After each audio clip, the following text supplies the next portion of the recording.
Yes. That's the energy I'm on today. Yes, it is worth it. Yes, it was called for. Yes, all of the above.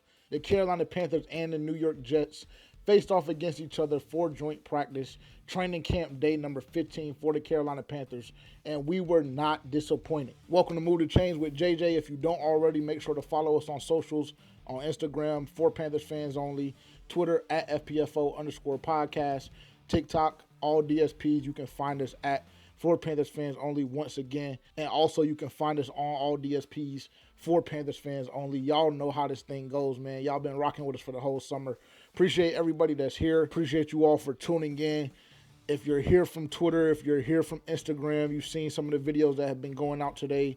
Thank you all so much for being here. And boy, oh my goodness, the Carolina Panthers today went crazy. Now I'm going to try and keep this video condensed the way I have been for the duration of the summer. I'm going to try and make sure I can fit as much information in as possible. Listen, there was a lot going on today. You had 5 or 6 individual periods going on at one time. You had 2-3 different team drills going on. First team offense over here, first team defense over here. It was a lot. It was a lot to take in. My first ever joint practice that I've experienced. I wasn't able to make it down to Spartanburg last year. But I will say, definitely lived up to the moment, definitely lived up to the expectation. Now, as you guys know, Aaron Rodgers and the New York Jets were in uptown Charlotte this morning. They traveled down to face off against a banged up Carolina Panthers team, but the Carolina Panthers did live up to the moment. Before we dive into our recap and our complete overview of practice and me giving you guys the takeaways, I wanted to tell you guys very quickly, because camp has wrapped up, me and the team, we wanted to do a special giveaway. So we're doing an autographed football giveaway. It's going to run for about 3 weeks. You can click the link below. You'll see it. It says sweep widget underneath. You'll be able to see where you can enter to win an autographed football. Football is signed by Jatavion Sanders, Deontay Johnson, Bryce Young, Dave Canales, Xavier Legette, and Shaw Smith-Wade. Definitely one of one. Big opportunities, completely free to enter. All you have to do is put your name and your email. That'll give you one entry. Then if you follow us on Instagram, that'll give you another. Follow us on Twitter. That'll give you another. Subscribe right now. That'll give you one as well. Multiple ways to enter to win. It should take you about maybe 1.5 to 2 minutes to enter and maximize your opportunity to win. So if you don't mind, just go ahead and take the time to do that right now. Now let's get to practice. Hey. Them folks was out there sliding. I'm sure y'all seen the video. It is our video of the little scuffle that happened towards the beginning of practice. Terrace Marshall Jr. dunked on DJ Reed, looked at him like a little boy, flipped the ball at him and turned it up. Hey, I see a lot of people in the Instagram and the Twitter comments, they complaining, talking about how dumb it is because it's training camp and it's just practice and this and that. Hey, I don't want to hear all that. We with all that smoke. I told y'all yesterday that today would be the first true test for the Carolina Panthers. This is where we were going to get a gauge for where we are and see what progress we've made over the summer. This was the first true test. It gets exhausting having to go up against the same guys every single day. They're running the same coverages. They're running the same blitz packages. We're seeing the same route concepts, etc. It gets exhausting. I told you guys yesterday, today was the true test, and the Carolina Panthers answered the bell. We saw multiple turnovers via the defense. I told y'all yesterday that the Carolina Panthers defense would be tested against a Hall of Famer like Aaron Rodgers. They answered the call. The offense on the other end, they had a couple of bad days in a row, 3 or 4 bad days in a row going up against this defense. Once again, told you all yesterday, don't panic. I've been saying that for the past 1.5 to 2 weeks. Do not panic, because until we go up against another team's ones, we really don't know what we have. And we saw that today. Now, we have a lot to get through in a little amount of time because, again, I want to make sure I get as much information to you guys as possible in a condensed way so you don't have to come back to the video.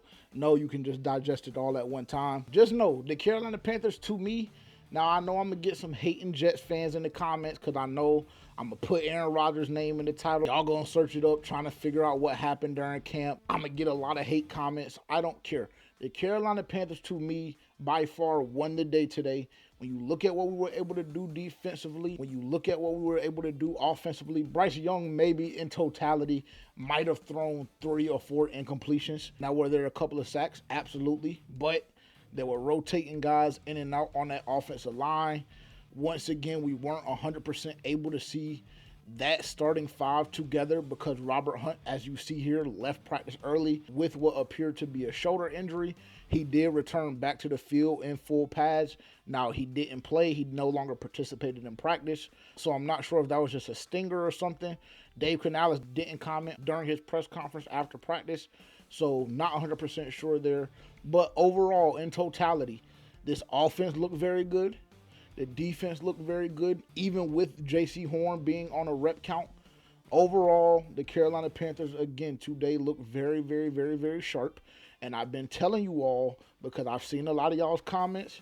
I've been on Twitter. I've been looking all around and seeing what everybody has to say in the fan base, specifically people that have not been at practice. And I've been telling y'all this whole time, just relax, just breathe, just wait, because we are not 100% sure what this team will be able to do. And we don't know how we stack up against an opposing team because the whole time we're going against ourselves. So today was our first opportunity to see that, and the Carolina Panthers performed very, very well. I told you all about the defensive backs that the Carolina Panthers brought in during practice yesterday. I knew for a fact one was Rudy Ford. I wasn't 100% sure who the other guy was. But I will tell you that the Carolina Panthers, if you missed the news, did sign Rudy Ford about 5 or 6 minutes after I uploaded my video yesterday. So we add more depth in that safety room. Look, I don't know how many safeties we need, but if they want to keep rolling them in and they fit into what EJ has on the horizon, then let's just go ahead and bring them in. In other injury news, Deontay Johnson was down today. He didn't have pads on. He was out at practice, but he was just kind of hovering around, getting those mental reps. He was not a participant today. Also, rookie Xavier Legette was a go today at practice. Now, he really didn't get involved in the offense. He did take a couple of reps during live. He did take a couple of reps during individual. But as far as him being a featured part of the offense, as far as him taking on his full workload, that didn't happen today. But it was good to see him in full pads, back out at practice for his second day in a row and getting his feet back underneath him. We had a scary moment today during practice. As you see here, Chuba Hubbard went down. He got absolutely obliterated, and in turn, he tweaked his knee. He was down for about a minute and a half. Then he quickly got up, assisted by the training staff, went off to the side. He did end up coming back today. So definitely best case scenario. I don't know if he was just shaken up a bit, just tweaked his knee a little bit or what. But I will say, very scary moment because the way he reacted when the injury first occurred, it seemed as though the injury was a lot worse than what it actually ended up being. So good news for the Carolina Panthers on that front. Now we'll go right into our takeaways. I'm going right to my boy. I'm going right to my mans. Deshaun Jameson absolutely put on a show today against the New York Jets and more specifically against Aaron Rodgers. Now, we've talked about Dane Jackson over the past couple of days. It was announced today by Dave Canales that he will be out for 6 weeks. We also know that the Carolina Panthers have kind of been searching for that solidified cornerback 2 position, a guy to fill that particular role, because we saw Dane Jackson again. He went down with the injury. Lamar Jackson had a phenomenal game on Thursday against the New England Patriots. He also played very, very well in practice. On Monday, we discussed that. But I will say, today, Deshaun Jameson was that guy. Deshaun Jameson was that guy. Now, we know the knock on Deshaun Jameson. We know that his size at times is a problem. But today, it did not play a role. Deshaun Jameson had multiple PBUs. He had an interception. He had another one, as you see here, that went off his hand, but it was overall good coverage. Deshaun Jameson put on a show, and he went a step further in solidifying his role on this team, because I will say, for me personally, this is just an opinion, but it seemed like Deshaun Jameson was on the brink of being on the bubble for the Carolina Panthers, just based on the rotation I was seeing, based on the fact that there were a couple of guys at practice that were making a couple more plays than him. But today, like the rest of the Carolina Panthers, Deshaun Jameson answered the call. He stepped up. He put on a show. He was going up against their best guy at times in Garrett Wilson. They were able to move him around different sides of the field. And again, anytime Rodgers or Tyrod Taylor or whoever was at quarterback attempted to throw the ball at Deshaun Jameson, the results weren't 100% beneficial for the offense. So shout out to Deshaun Jameson. Again, he put on a show today. He's just like Damani Richardson. Damani Richardson, before that practice on Monday, really had not made any plays at all during training camp. Since then, he has 3 total picks. He had 2 picks on Monday against Bryce Young and Jack Plummer. And then he had another pick today, and that is the way the teams ended joint practice, was off of a Damani Richardson interception. So shout out to Deshaun Jameson, shout out to Damani Richardson, both guys stepping up, both guys making a case during the last week of training camp to be a part of this 53-man roster. Off of that, I kind of want to expound before I go over to our takeaway number 2. The defense played solid today. There were definitely some holes at times in that secondary, but overall it seemed like the defense did a good job at staying solid in coverage. Particularly, we see an interception here from Trevin Wallace. Again, I mentioned the one that Deshaun Jameson had earlier in the day. Creating those turnovers was a problem last year for the defense. That has not been a problem over this camp. It simply has not. Now, I know we overreact when we see Bryce Young throwing 4 or 5 picks in the span of 15 days. It's in his fan base's DNA to get all out of whack behind something like that.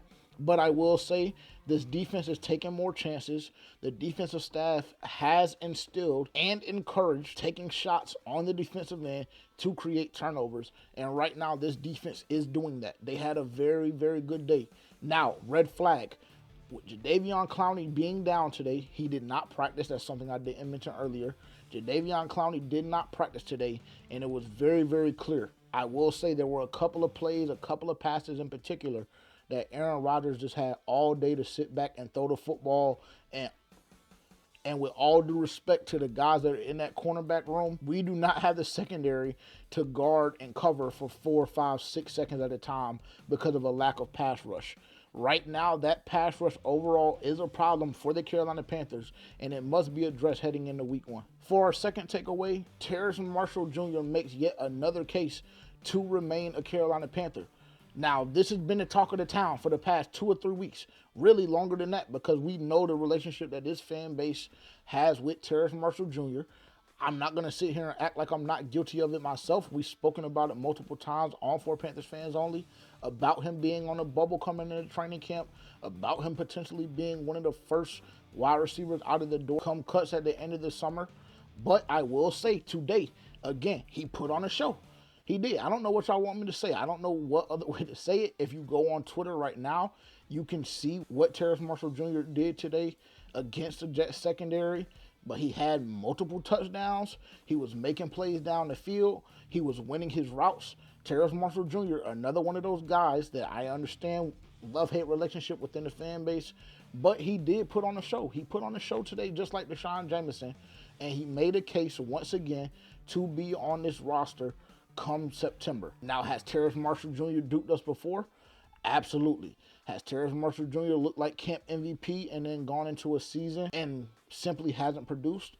Absolutely. But I think the situation is a little bit different this year.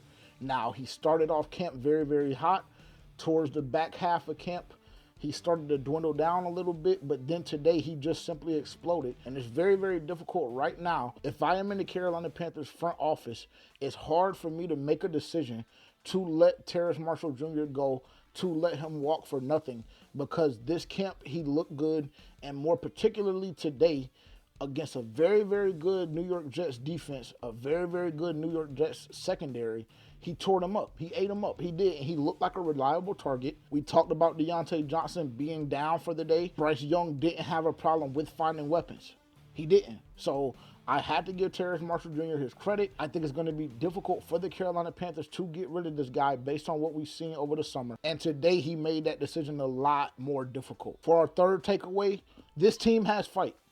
This team has fight. This is not the Carolina Panthers of years past where you can just walk into their spot, take over, and nothing comes of it. Now, I know last year when the New York Jets came to Spartanburg, there were a couple of fights that broke out, whatever the case may be. But I think that situation last year was more out of frustration from the Carolina Panthers end of things. Today, that wasn't the case. The Carolina Panthers brought the fight to the New York Jets, and this team just maneuvers simply with a different energy. This isn't a Matt Rule-led football team. This isn't a Frank Reich-led football team. Dave Canales has instilled a couple of things in this team, a couple of different characteristics that has them folks out there moving a little bit different. I'm not going to lie to y'all. They're moving a little bit different. They're playing with a different level of swag, particularly today. It's something that we saw defensively, more specifically when Aaron Duncan released a video of the defense having a party on the sideline on Monday when they forced multiple turnovers. But that is something that has dwindled down throughout the team, and it's something that both sides of the football have been playing with. I'm telling y'all right now, if the Carolina Panthers come into the season with the type swag they played with today, with the type energy they brought, with the type of fight they brought more particularly, we will be okay. Now for the good, the bad, the ugly, Bryce Young. That was the good. Bryce Young looked sharp today. I told you guys last Tuesday that he had one of his most efficient, one of his most effective days. He looked the best he had ever looked in the Carolina Panthers uniform last Tuesday, in my opinion. Today, it was much, much more of the same. We know he had struggled this past week in practice. We know that there was a span of about 3 or 4 days, threw picks each day. On one of those days in particular, he threw multiple picks. But today, that wasn't the case. That wasn't the case. Bryce Young, from the word go, play number 2 was out to prove a point to his doubters within the fan base, to his doubters that aren't in this fan base, to all of the critics, including myself. He had a very, very specific message for everybody that has felt as though or feels as though he doesn't have what it takes. He had a specific message for those people, and it was simply, I'm here and I am here to stay. We saw multiple bombs down the field, which was something that a lot of the fan base has been freaking out about. He threw the ball deep today. We saw on Monday he tried to make a throw to the opposite hash of the field that got intercepted by Troy Hill. Today, he was making those throws. Everything the coaching staff and Dave Canales asked Bryce Young to do, he did that plus some. He did, and he looked like, again, I said this last Tuesday, and I'm going to say it again. He looked like today he deserves to be in that conversation of the upper echelon quarterbacks within this NFL. He did. I'm telling you. If you're familiar with, for Panthers fans only, if you've seen a majority of my content, I have been one of Bryce Young's biggest skeptics, but I will say over the duration of this camp, and more specifically today, Bryce Young has quite simply made a believer out of me. I think that he's going to benefit significantly from this new offense with Dave Canales. I think that Jonathan Mingo and Terrace Marshall seeming to have taken another step in their development is going to be beneficial for Bryce. I think the fact that he now has a true wide receiver 1 in Deontay Johnson that can win at the point of attack of every route is going to be beneficial. In my opinion, the Carolina Panthers have done a lot of things to benefit Bryce Young. And quite simply, this camp, he has shown us that he does have the ability to play quarterback at a high level. He's the ultimate competitor. He is the guy for the Carolina Panthers going forward as the franchise quarterback. Now, off of that, the bad, the sacks allowed by the offensive line. There were multiple times, as you can see here, the offensive line either missed an assignment or we just simply could not pick up the block. R.I.P. Chuba Hubbard. But the sacks today were a problem. The pressure at times for Bryce Young and his lap was unbearable. It was. But again, it's very, very hard to tell what we have with this offensive line because for the duration of camp, they've only been healthy maybe 1 day. And to me, that is the issue. To me, that is the issue. Austin Corbett is still struggling with his snaps.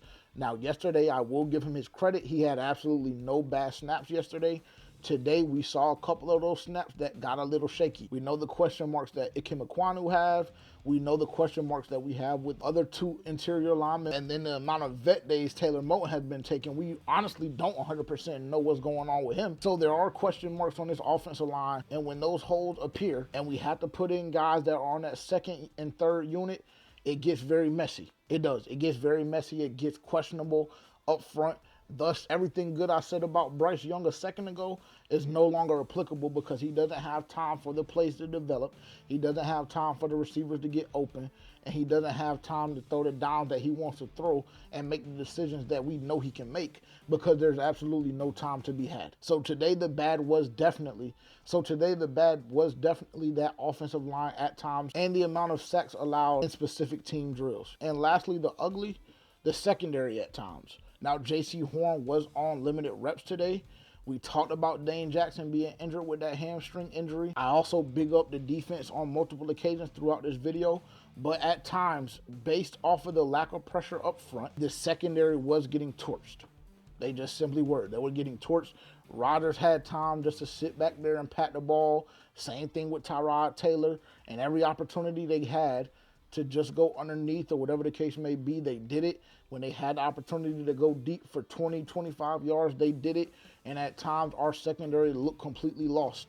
That's definitely going to be something I want to see shored up going into week 2 of the preseason. I do believe the Carolina Panthers will make more moves to improve that secondary. We've already seen them bring in multiple safeties. If we want to have success and we want to maintain it, we must improve that cornerback room. I love Deshaun Jameson. I love DiCaprio Bootle. I love all of the guys on the team, but I will tell you that right now, that cornerback room is suspect. It is, because we've seen the injury already to Dane Jackson. Now, hypothetically, let's say Lamar Jackson goes down, or God forbid, J.C. Horn goes down, which he's been known to do in his career. We are in trouble. We are in trouble should that happen. So we definitely have to shore up that cornerback room a little bit better, because today it was a problem and it reared its ugly head at times. Well, man, that is a wrap. That is a wrap. It's been a phenomenal training camp. I appreciate everybody that has taken the time to tune in over the past 15, 16, 17, 18, 19 days. I appreciate everybody that's tuned in. Definitely appreciate the love that we've seen on Twitter. If you don't already, again, make sure to like, comment, subscribe under this video, share with a friend, tell a friend to tell a friend, tap in with us on social media. Like I mentioned earlier as well, we have the autographed football giveaway down below. So click that right now so you can enter. And when you finish entering, type done in the comments down below. Again, thank you guys so much for being here. Training camp was a wonderful ride. Move the Chains is not going anywhere. I'm going to be consistently dropping videos more times than not talking about the Carolina Panthers, but I will have some NFL content mixed in as well. We will have a preseason week 2 review coming as well on Sunday, so make sure to tune in there. But if you turn that bell notification on, your life will be a lot easier, so you won't have to find us. If you like this video, we'll be in your algorithm. So just do those things right now so you can stay up to date with what we have going on. And until the next time, I will talk to you guys very soon. Peace.